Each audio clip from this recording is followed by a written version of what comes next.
আজ হলো day 3 of 100 days mini vlog challenge. তো সকালে প্রতিদিনের মধ্যে চলে গেছিলাম আজকেও পড়াতে।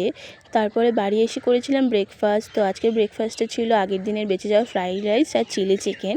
তো আমার তো এগুলো বাসি বেশিই ভালো লাগে একটু। তো আজকে একটু বেশি গরম পড়েছিল বলে খেয়েছিলাম একটু কোল্ড ড্রিঙ্কস। তো আমি অতটা কোল্ড ড্রিঙ্কস খাই না, তো আজকে একটু খেয়েছিলাম। তারপর গেছিলাম বোনকে স্কুলে আনতে, যেহেতু ওর এক্সাম চলছে তো তাড়াতাড়ি এখন ছুটি দিয়ে দিচ্ছে। তো ওকে আনতে যাওয়ার সময় খেয়েছিলাম আইসক্রিম আমি আর ও মিলে। দেন বাড়ি এসে করেছিলাম লাঞ্চ। তো লাঞ্চে ছিল ভাত, থোড় ভাজা চিংড়ি মাছ দিয়ে। তো থোড় ভাজা আমার খুব ভালো লাগে, তোমরা কে কে ভালো খাও অবশ্যই কমেন্টে জানিও। আর ছিল পুঁই শাকের একটা ঘ্যাট। তারপরে সন্ধ্যাবেলায় একটু টিভি দেখছিলাম। এখানে কী বই দেখছিলাম কেউ গেস করতে পারলে অবশ্যই কমেন্টে জানিও। এটা পুরোনো দিনের একটা বই, খুব ফেমাস ছিল বইটা। যাই হোক, কেউ যদি গেস করতে পারে অবশ্যই কমেন্টে জানিও।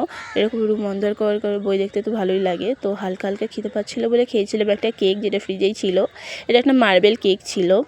আর আজকে ডিনারে ছিল সিম্পল দুপুরেরই থোড় ভাজা আর মাছের ঝোল। So that's it.